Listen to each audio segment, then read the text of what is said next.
The desperate call, Doctor. Sarah Chen floated through the quiet halls of Research Station Alpha 7. The station was small, just 10 rooms connected by metal corridors. She was alone out here, 3 days away from the nearest human colony. But Sarah liked the quiet. It helped her focus on her work. She was studying strange energy readings from deep space. Something was moving out there, far beyond the known star systems. The readings were unlike anything she had ever seen before. Sarah sat at her computer, drinking cold coffee. The screen showed waves of unknown energy getting stronger each hour. "What are you?" she whispered to herself, watching the data. Suddenly, every alarm on the station began to scream. Red lights flashed everywhere. Sarah jumped from her chair, spilling coffee across her desk. The main screen lit up with a warning message. "Unknown ships detected. Multiple contacts incoming." Sarah's heart started beating fast. She ran to the observation window and looked out into space. At first she saw only stars. Then she saw them. Dark shapes moved against the starlight. They were big, much bigger than any human ship. Their hulls looked like black metal, covered with sharp spikes. Strange green lights pulsed along their sides like angry eyes. "This is Research Station Alpha 7 calling any human ship." Sarah spoke into her radio. "I have unknown vessels approaching my position. Please respond." Only static answered her. The alien ships came closer. Sarah could see there were 5 of them, each one larger than her entire station. They moved in perfect formation like wolves hunting prey. Sarah tried the radio again. "Mayday, mayday! This is Dr. Sarah Chen on Research Station Alpha 7. Unknown hostile ships are approaching. I need immediate assistance." Still no answer. She was too far from any human patrol route. The lead alien ship stopped just outside the station's shield range. Sarah watched as a bright red beam shot out from its front. The beam hit the station's outer hull. The whole station shook. Sarah fell against the wall as the lights flickered. Another beam hit them, then another. The shields were failing fast. "They're attacking." Sarah shouted into the radio. "Someone please help me." The station shook again, harder this time. Sparks flew from the control panels. The air recycling system started making strange noises. Sarah knew she had to get to the emergency shelter. It was the strongest part of the station, built to survive almost anything. She grabbed her emergency kit and ran through the corridors as explosions echoed around her. Behind her, the outer sections of the station began to tear apart. She could hear the terrible sound of metal breaking and air rushing out into space. Sarah reached the emergency room just as the main corridor collapsed. The heavy door sealed shut, protecting her from the vacuum of space. But she was trapped now with only a few hours of air left. The small emergency room had its own power and communication system. Sarah sat at the emergency console trying to contact anyone who might hear her. "This is Dr. Sarah Chen," she said into the microphone. "Research Station Alpha 7 is under attack by unknown alien vessels. They came without warning and destroyed my station. I don't know what they want, but they're not friendly." She paused, listening to the sounds of destruction outside. The aliens were still attacking, even though the station was already broken. "If anyone can hear this message, please be careful. These aliens are dangerous. They attack first and ask questions later. I'm sending you all my research data about their energy signatures." Sarah worked quickly, uploading everything she had learned about the strange signals. Maybe someone could use this information to understand what these creatures wanted. "My name is Dr. Sarah Chen. I'm a research scientist from Earth Colony 7. I've been studying deep space energy patterns for 3 years. Today, I discovered that we are not alone in the universe. And whoever these aliens are, they don't come in peace." The emergency power flickered. Sarah knew she didn't have much time left. "To anyone who receives this message, warn Earth. Warn the colonies. These ships are fast and powerful. They destroy everything in their path. I don't think they want to talk or trade. I think they want to destroy." Sarah looked at the small screen showing space outside. The alien ships had finished destroying her station. Now they were moving away, heading toward the inner systems, heading toward human space. "This is my final message. Tell my family I tried to warn everyone. Tell them that humans are not alone anymore. And tell them to be ready for war." Sarah sent the message on all emergency frequencies, hoping someone would hear it. Then she sat back in her chair, waiting and praying that her warning would reach human ears before it was too late. far away in space. Captain Marcus of the human fleet patrol ship Defender was finishing his night shift when the emergency signal reached his ship. The fleet responds, Captain. Marcus Williams sat in his command chair aboard the patrol ship Defender. It was 300 hours, the quiet time when most of his crew was sleeping. He was drinking his fourth cup of coffee, reading boring patrol reports. The deep space sectors were always quiet. Nothing ever happened out here. That's why they sent small patrol ships like his, just to watch and report back to Fleet Command. Suddenly, his communication officer, Lieutenant Hayes, looked up from her station. Captain, I'm picking up an emergency signal. It's very weak, sir. Marcus set down his coffee. Put it through, Hayes. The bridge speakers crackled with static. Then a woman's voice came through, filled with fear and desperation. This is Dr. Sarah Chen. Research Station Alpha 7 is under attack by unknown alien vessels. They came without warning and destroyed my station. Marcus felt his blood turn cold. Aliens. No one had ever confirmed contact with alien life before. The message continued. If anyone can hear this message, please be careful. These aliens are dangerous. They attack first and ask questions later. Hayes looked at Marcus with wide eyes. Sir, should I wake Commander Brooks? Not yet, Marcus said quietly. He needed to hear the whole message first. Dr. Chen's voice came through again. To anyone who receives this message, warn Earth, warn the colonies. These ships are fast and powerful. They destroy everything in their path. Marcus checked his navigation screen. Research Station Alpha 7 was in Sector 15, about 6 hours away at full speed. But his orders were clear. Patrol ships were not supposed to leave their assigned sectors without permission from Fleet Command. This is my final message, Dr. Chen's voice said. Tell my family I tried to warn everyone. Tell them that humans are not alone anymore. And tell them to be ready for war. The message ended. The bridge was completely silent. Marcus stared at his command screen.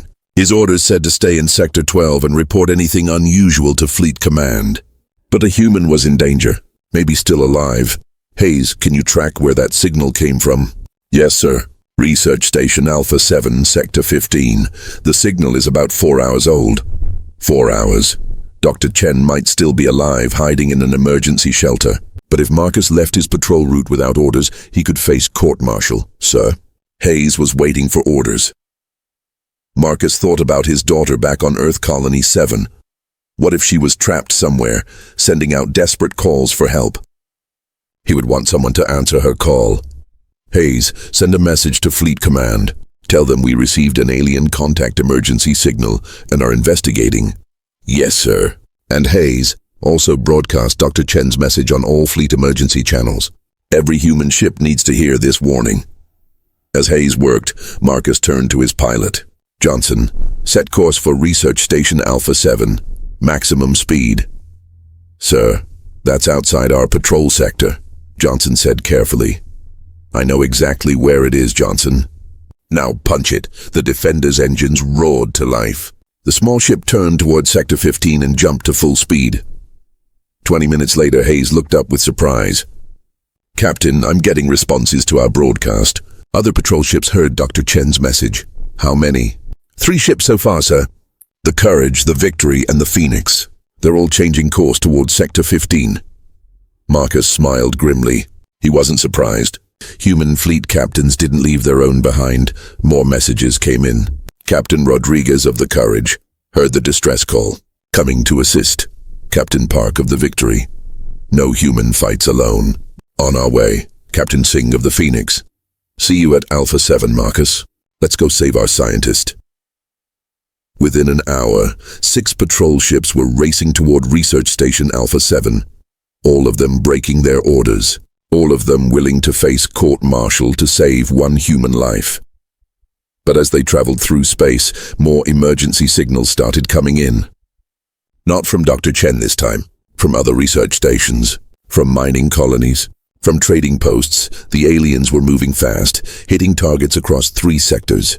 They weren't just attacking one station, they were attacking everything human in their path. Hayes turned pale as she listened to the reports. Captain, it's not just Alpha 7. They hit mining station Beta 3 2 hours ago. And trade post Gamma 1 and... Sir, they're heading toward the inner colonies. Marcus felt ice in his stomach. The aliens weren't just randomly attacking. They were moving toward human space in a straight line, toward Earth's colonies, toward billions of human lives. Hayes, get me Fleet Admiral Thompson on Priority Channel. Right now. Sir, he's at Earth Command. That's a 12-hour communication delay. I don't care if he's on vacation. This is a code red emergency. Tell him we have confirmed hostile alien contact, multiple attacks on human stations, and they're moving toward populated systems. As Hayes sent the urgent message, Marcus studied his tactical display. 6 small patrol ships against unknown alien forces. It wasn't much, but it was a start. All ships, this is Captain Williams. He broadcast to the other patrol vessels. We don't know what we're flying into, but we're going anyway, because that's what humans do. We answer the call. The response came back immediately from all 5 captains. Roger that, Marcus. See you in hell. The 6 ships flew through space toward an unknown enemy, carrying the hopes of every human who had heard Dr. Chen's desperate warning. First contact worthy, 6 human patrol ships dropped out of hyperspace near Research Station Alpha 7. What they saw made every captain's heart sink. The station was completely destroyed. Twisted metal floated in space like the bones of a dead animal. Emergency lights blinked weakly in the wreckage, the only sign that humans had once lived here. Jesus, whispered Captain Rodriguez over the comm. There's nothing left. But Captain Marcus was studying his sensors carefully. Wait. Hayes, scan for life signs in the wreckage. Scanning now, sir. Lieutenant Hayes worked frantically at her station. I'm getting a weak signal from the emergency section. Someone's alive in there. Marcus felt hope flood through him. All ships form a rescue formation. We're going in. The human ships moved carefully through the floating debris. The Defender extended its rescue arm toward the emergency pod still attached to the station's core. Inside the pod, Dr. Sarah Chen had been waiting for 4 hours. Her air was almost gone. Her emergency power was failing. She had given up hope when she saw lights approaching through the small window. Human ships, she gasped. They actually came. The rescue took 20 minutes. When Sarah was finally brought aboard the Defender, she was weak but alive. Captain Marcus helped her to the medical bay.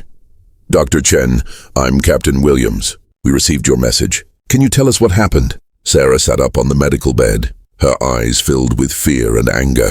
They came out of nowhere. 5 ships, maybe 6. They didn't try to communicate. They just started shooting. What did they look like? Dark ships with green lights, covered in spikes like weapons. But Captain, there's something else. Something terrible. Marcus leaned closer. What? Before they destroyed my station, I managed to intercept some of their communications. I ran it through my translation program. Sarah's voice shook. They call themselves the Devourers. And Captain, they don't just destroy planets. They eat them. The bridge went silent. Hayes stopped working and stared at Sarah. What do you mean, eat them? Marcus asked quietly. They consume everything. All the life, all the resources, everything. I found records of 12 planets in this galaxy that just disappeared. Gone completely. The Devourers stripped them down to nothing. Marcus felt cold fear in his chest. How many ships do they have?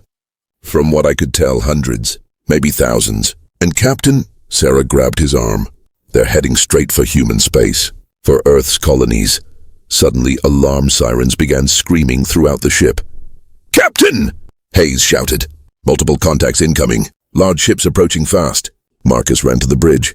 On his main screen, he could see them. Dark shapes moving toward the human ships like hungry sharks. The Devourers had returned. All ships battle stations. Marcus ordered. Form defensive formation around Dr. Chen's ship. The 6 human patrol ships were small compared to the 5 Devourer vessels approaching them. Each alien ship was 3 times larger than a human vessel. Their hulls bristled with weapon systems, but the human ships were faster and more agile. As the aliens opened fire with their red energy beams, the human ships scattered like leaves in the wind, evasive maneuvers. Marcus shouted, "Don't let them get a clean shot." The first battle between humans and aliens began in the wreckage of Research Station Alpha 7. Captain Park's ship, the Victory, swooped under a Devourer vessel and fired missiles at its engine section. The alien ship shuddered but kept fighting. Captain Singh's Phoenix danced between 2 alien ships, drawing their fire while the Courage attacked from behind. The human ships worked together like a pack of wolves, coordinating their attacks through rapid communication. Rodriguez hit the lead ship's weapon systems. Marcus ordered, "Park, cover his approach. Singh, watch your 6. Alien ship coming up behind you." The Devourers fought differently. Each ship attacked alone without coordination. They were powerful, but predictable.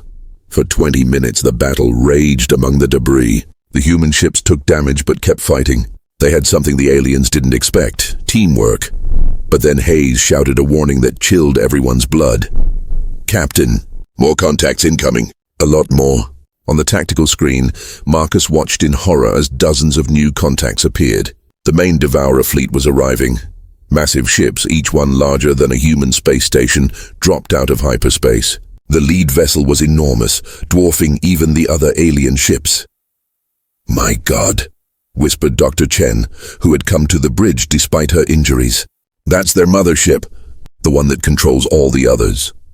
The human ship suddenly seemed very small and helpless. All ships were heavily outnumbered. Marcus broadcast to his captains, "But we have something they don't. We have each other, and we have a duty to warn Earth about what's coming." Captain Rodriguez's voice came back strong. "Then let's give them a fight they'll never forget." The 6 human ships turned to face the massive alien fleet, David preparing to fight Goliath. But as they prepared for what seemed like their final battle, Dr. Chen was studying the alien ship formations on her scanner. Her scientist's mind was working, looking for patterns. "Captain," she said slowly, "I think I know how we can beat them." "The human advantage, Doctor." Sarah Chen stared at the alien fleet formation on her scanner. Her scientific mind was racing, connecting patterns that others couldn't see. "Captain Marcus, look at this," she said, pointing at the tactical display. "See how all the smaller ships move exactly the same way as the big one in the center?" Marcus looked at the screen. The massive mothership was surrounded by hundreds of smaller vessels, all moving in perfect formation. "They're like a hive mind," Sarah continued. "Every ship follows the mothership's commands. They don't think for themselves. What does that mean for us?" Marcus asked. Sarah's eyes lit up with dangerous hope. "It means if we destroy the mothership, all the other ships will stop working. They'll be dead in space." Captain Rodriguez's voice crackled over the comm. "That's great news, Doc. But how do we get through hundreds of alien ships to reach their mothership?" Marcus studied the enemy formation. The mothership sat in the center, protected by rings of smaller vessels. It was like trying to reach the center of a fortress. "We need a distraction," Marcus said slowly. "Something big enough to pull most of their ships away from the mothership." Sarah nodded. "But it would have to be something they couldn't ignore. Something that threatens their whole operation."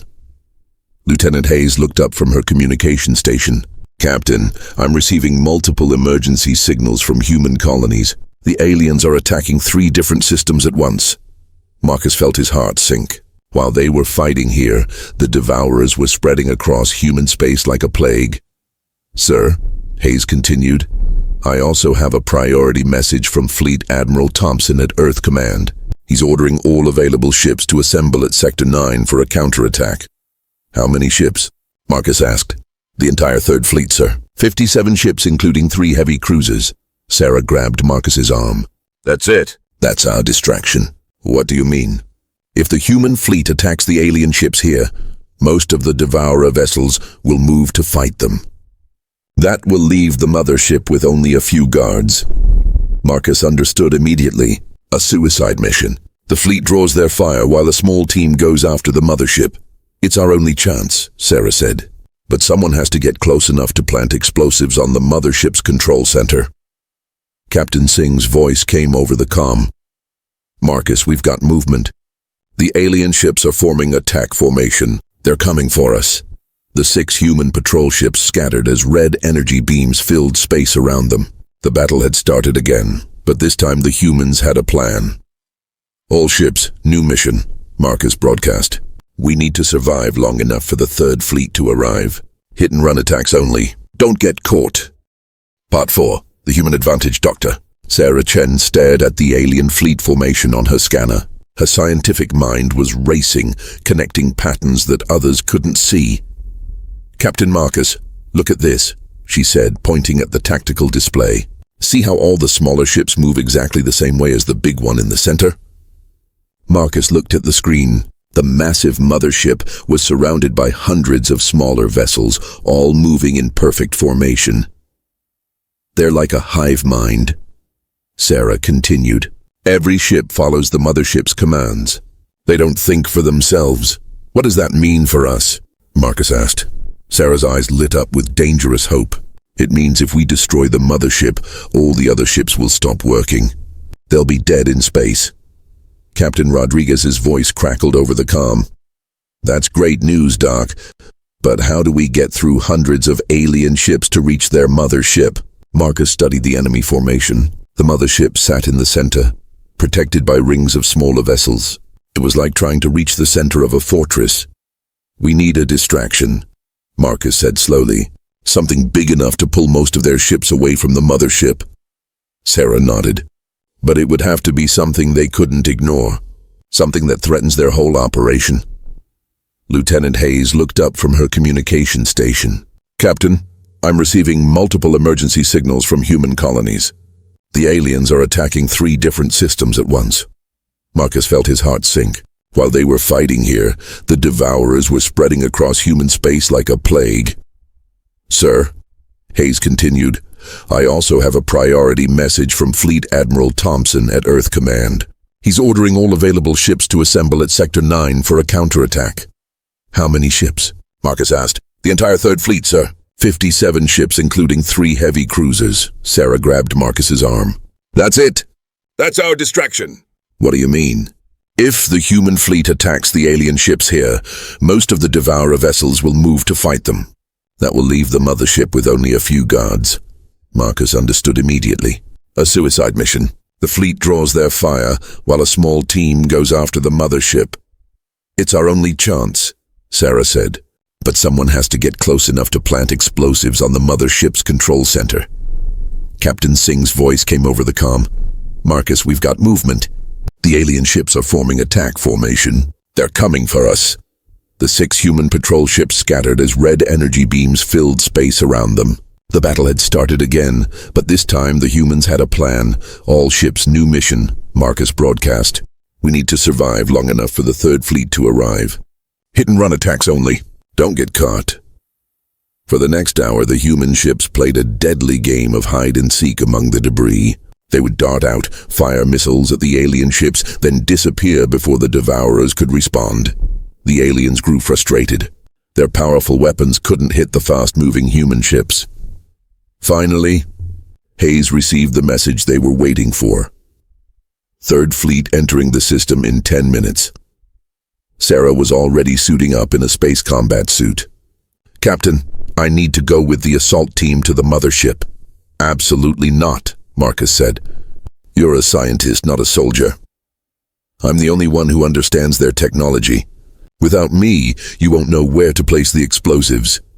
Marcus wanted to argue, but he knew she was right. They needed her knowledge, fine. But you stay behind me at all times. The 3rd Fleet arrived like thunder in space.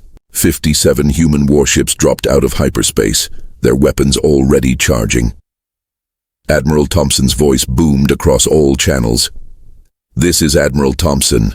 We received your warning, Captain Williams. All ships engage the alien fleet. Show them what happens when they mess with humanity. The space battle exploded around them. Human ships fired missiles and energy weapons at the alien vessels. The Devourers turned to face this new threat, just as Sarah had predicted. Most of the alien ships moved away from the mothership to fight the human fleet. Now, Marcus shouted, all patrol ships form up on me. We're going in. The 6 small ships raced toward the mothership.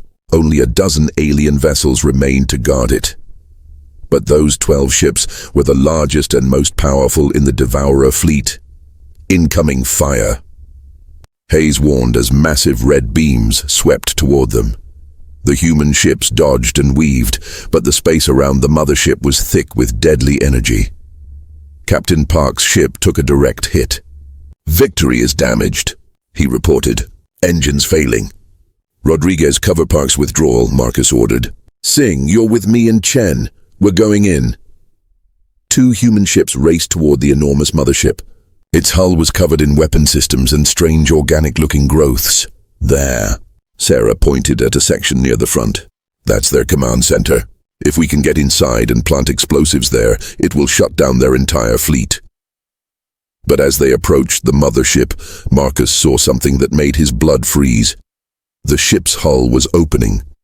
Something huge was emerging from inside. What is that? Hayes whispered. Sarah stared in horror.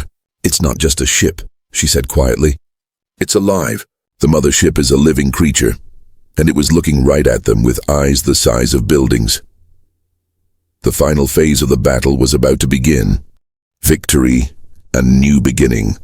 The massive living creature that was the mothership stared at the two tiny human vessels with eyes like burning stars. Each eye was larger than Captain Marcus's entire ship. It's beautiful, Dr. Sarah Chen whispered, even as terror filled her heart. And terrible. The creature's skin was dark purple, covered in scales that looked like metal armor. Weapon systems grew from its body like thorns. It was part machine, part living beast. Captain Singh's voice crackled over the comm. Marcus, that thing is looking at us like we're lunch. Stay focused, Marcus replied. Sarah, where do we need to plant the explosives? Sarah studied the creature through the ship's sensors. There, behind the left eye, I can see the neural control center. If we can damage that, the creature will lose control of all the smaller ships. But getting there meant flying directly into the creature's line of sight. The mothership opened its mouth, revealing rows of teeth the size of buildings. Energy began building up in its throat. It's charging some kind of weapon, Hayes shouted. Energy levels are off the charts. Marcus made a split-second decision. Singh, go left. Draw its fire. We'll go right and try to reach the target. Captain Singh's ship, the Phoenix, swooped toward the creature's right side, firing missiles at its scales. The massive head turned to follow the Phoenix, and energy beamed from its mouth. Singh barely avoided the blast, but his ship took damage. Shields down to 30%, he reported. While the creature was distracted, Marcus piloted the Defender toward its left eye. Sarah was already suited up, ready to jump to the creature's surface. This is insane, Marcus muttered, as they approached the living mountain of flesh and metal. Sometimes insane is all we have, Sarah replied. She was scared, but her voice was steady. The Defender landed on the creature's head, just behind its massive eye. Sarah jumped out with a pack of explosives, using magnetic boots to walk on the creature's metallic scales. Behind them, the space battle raged on. The human Third Fleet was fighting desperately against hundreds of Devourer ships. Many human vessels were damaged or destroyed, but they kept fighting. Admiral Thompson's voice echoed across all channels. All ships, hold the line. Don't let them break through to the colonies.